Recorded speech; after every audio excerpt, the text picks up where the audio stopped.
안녕하세요. 프로그래밍 입문의 두 번째 차시 시작하도록 하겠습니다. 벌써 이제 그 챕터 1이 끝났고요. 챕터 2가 시작이 됐네요. 10장은 뭐 문제 푸는 거니까 나중에 한 번씩 풀어보시고 과제로 몇 개 조금 내드리도록 할게요.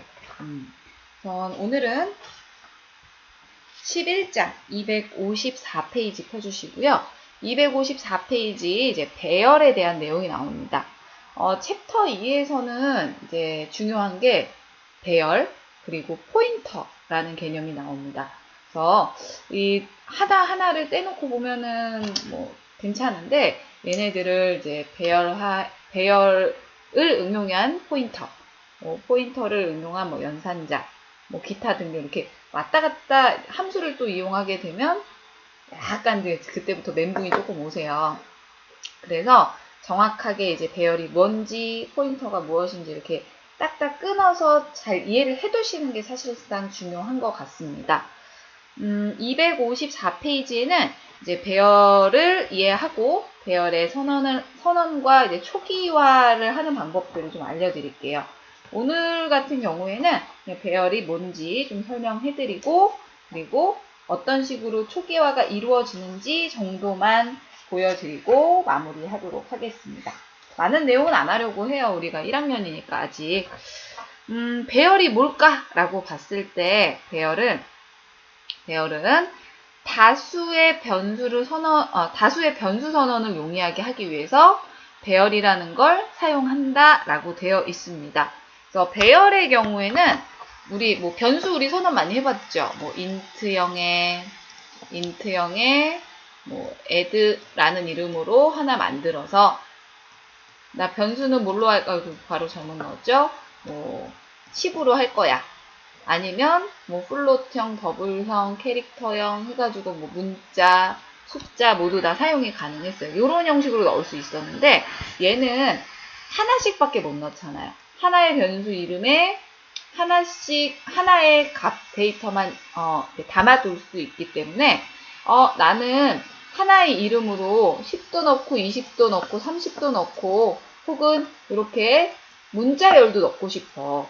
얘네들은 항상 패키지야 라고 이렇게 딱 묶어둘 수가 있다는 거예요. 여러 개의 다수의 변수를 하나의 이름으로 담아두고 싶을 때 사용하는 것이 지금과 같은 배열이라는 것입니다.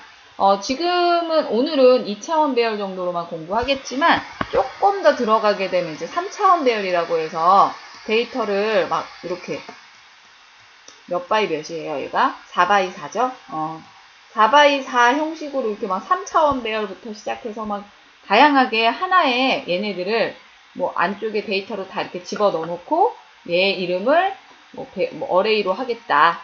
ARR로 하겠다. 라고 해서 하나의 배열 이름으로 이렇게 담아둘 수가 있다라는 거예요. 그래서 다수의 정보를 저장하기 위해서 다수의 배열을 지금처럼 선언을 할 수도 있다라는 내용이 담겨 있습니다. 인트의 플로어 101동 1층에 대한 내용이 다 들어가 있고요. 그 다음에 두 번째 2층, 그 다음에 3층의 정보의 호수가 쭉 들어가 있네요. 지금처럼 다수의 변수 선언을 용이하게 하기 위해서 배열이라는 걸 제공한다. 배열을 이용하면 하나의 선언을 통해서 둘 이상의 변수를 선언할 수도 있다라고 언급이 되어 있고요. 배열을 단순히 다수의 변수 선언을 대신하진 않고요. 무조건 다수의 변수 선언을 하기 위해서 쓰는 건 아니에요. 그래서 여러 개의 변수를 이렇게 선언을 했다고 해서 거기에서 할 수 없는 그런 배열에서만 할 수 있는 것들이 있거든요. 그래서 그것들도 뒤에서 살짝 소개를 해드리도록 할 거고요. 1차원 형태로도 그 다음에 2차원 형태로도 아까 이야기 드렸던 테이블 형식의 2차원이라고 해놨는데 이런 2차원 형식의 배열도 선언을 할 수 있다. 하지만 우리는 이번 챕터에서는 1차원 형태의 배열에 대해서만 좀 보여드리도록 하겠습니다. 아래로 조금 내려가 보도록 할까요? 내려가서 보시게 되면 1차원 배열의 선언에 필요한 3가지가 나와 있습니다. 이 1차원 배열에서는 첫 번째 어떤 요소의 자료형인지 자료형 들어가고요.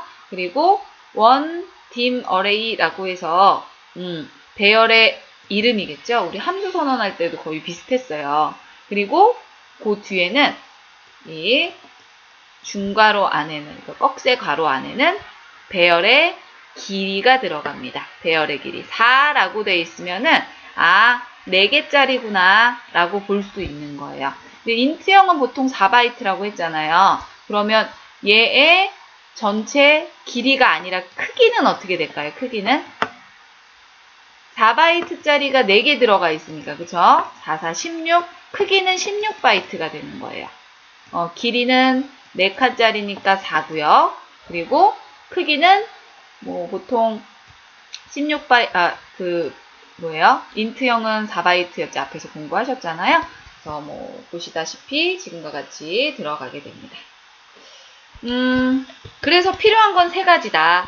앞쪽에 배열을 이루는 자료형, 변수의 자료형, 배열의 자료형, 그리고 배열의 이름, 배열의 길이. 얘는 크기가 아니라 길이다 라는 것을 꼭 기억을 해 두셔야 되고요. 그리고 아래쪽에서도 보게 되면 인트형의 array 1이라는 변수 이름에 7칸짜리구나. 7칸짜리구나. 길이가 이렇게 7칸짜리구나. 뒤에 거 플롯 형식의 자료형에 array 2라는 이름을 가지고 있고 10칸짜리 10개의 변수가 담기는 데이터가 담기는 배열이구나. 더블형이고요. 더블형의 array 3이라는 이름으로 12칸의 데이터가 12개의 데이터가 담겨 있는 배열이구나 라는 걸 볼 수 있어요. 이렇게 해서 배열을 선언을 한번 해 보았습니다. 1차원 배열이죠. 지금과 같이 이렇게 생성되는 것도 보실 수 있고요. 내려가서 선언된 1차원 배열의 접근에 대해서 좀 보여드리도록 할게요. 선언을 할 때는 어떻게 했나요? 앞쪽에 이렇게 자료형이 들어갔었잖아요. 자료형이 들어갔고 그 다음에 뒤에는 길이가 나오게 된다 라고 이야기 드렸는데 지금 같은 경우에는 이제 얘를 어떤 식으로 활용해야 되는지가 더 중요하기 때문에 볼까요?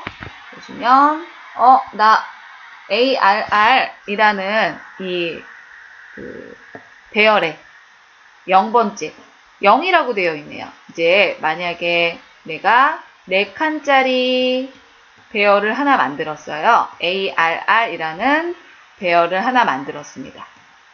그러면 지금과 같이 하나가 생성이 되어지겠고요.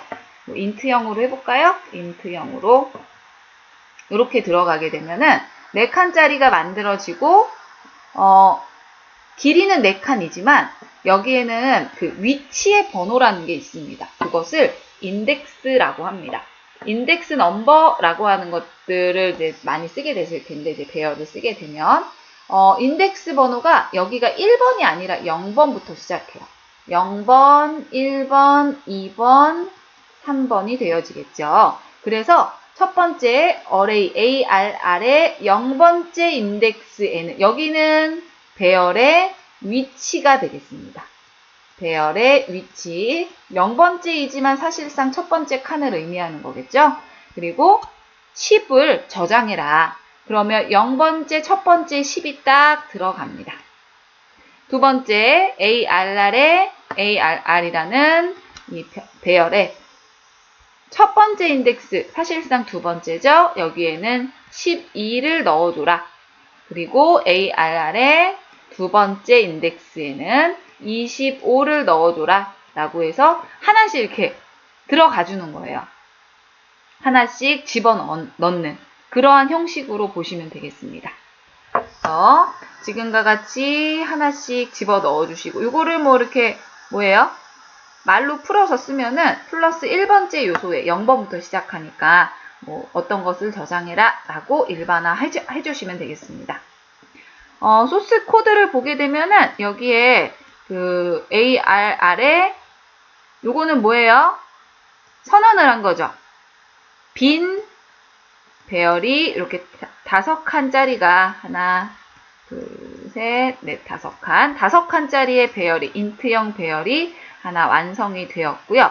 그리고 변수도 하나 만들어져 있네요. 0, 그 다음에 i라는 형식으로 하나 만들어져 있고, 보니까 배열이 들어가 있는데 0번째에서는 0번째 여기에는 10이 들어가고, 그쵸? 그 다음에 20이 들어가고 30이 들어가고 40이 들어가고 50이 들어갔네요. 이렇게 해서 초기화를 시켰습니다. 이렇게 만들어서 선언하고 그 다음에 이제 초기화를 시켰네요. 아래쪽에 포문으로 사용을 해놨는데 이제 요거를 보게 되면 어떻게 돼요? i 값이 있는데 i 값이 하나씩 늘어나요.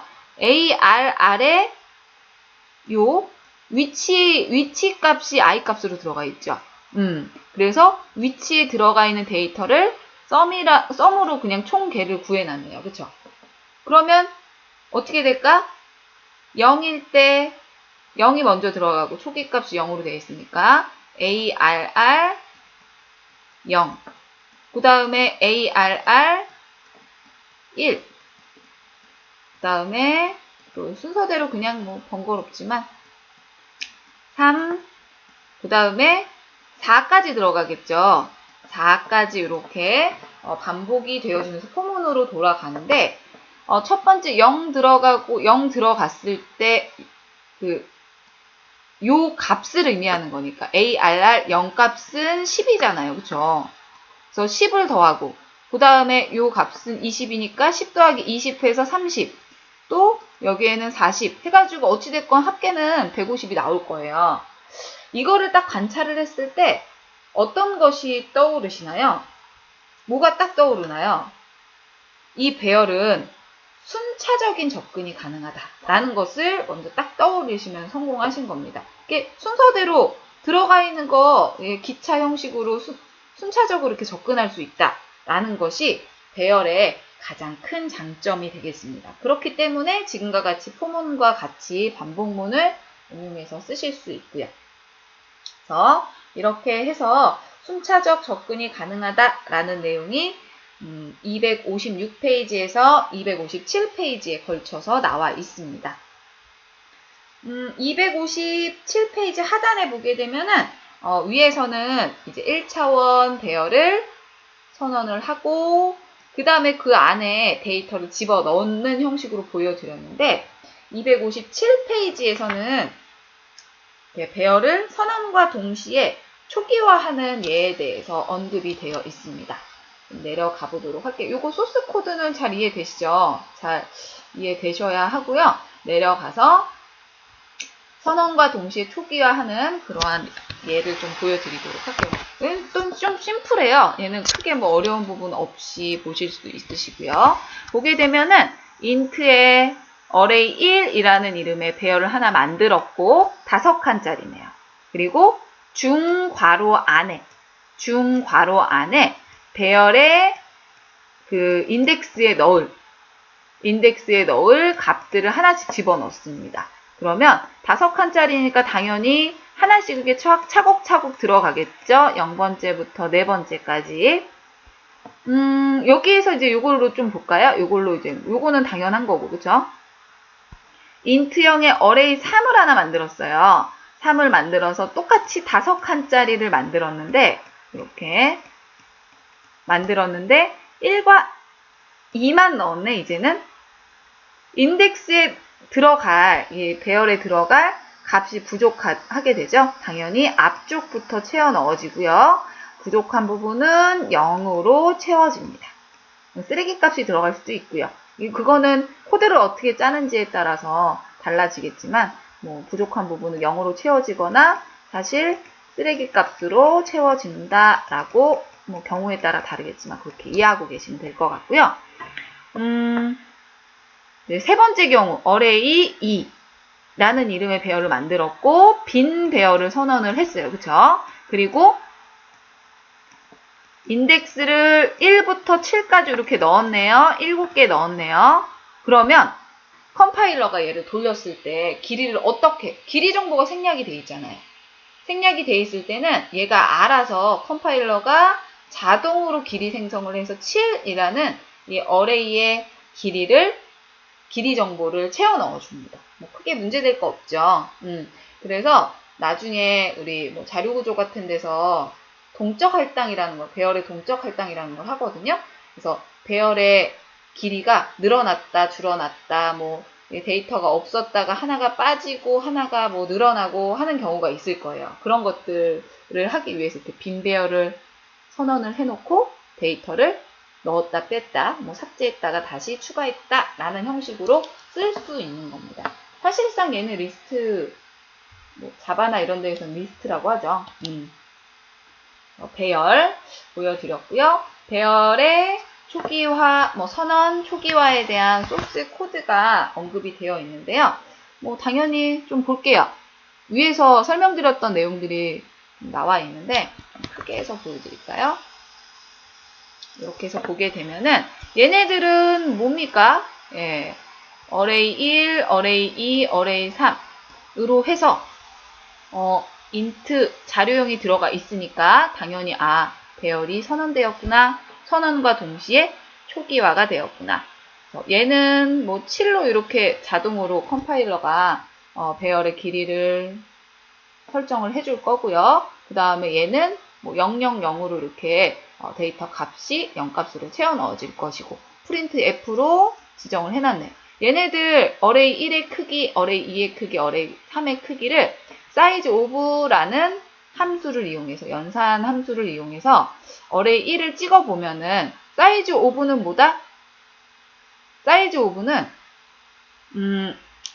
연산의 길이가 아니라 요 크기를, 길이는 만약에 어레이 1로 사이즈 오브 하게 되면 5가 나오는 게 아니에요. 크기가 나오는 게 아니라 길이가 나오는 게 아니라 바이트의 크기의 정보. 다시 말해 인트형이니까 4바이트라고 봤을 때 곱하기 5니까 20바이트로 찍히겠죠. 20바이트. 이것도 47에 74, 28, 뭐 28로 이렇게 찍히겠고 사이즈 오브는 바이트의 크기의 정보를 반환한다 라는 것을 꼭 기억을 해 두시고요. 그러면 나는 길이를 알고 싶다 라고 한다면 여기에 변수 3개가 선언이 되었습니다. 어레이 1에 이번에는 크기를 보고 싶어요. 크기.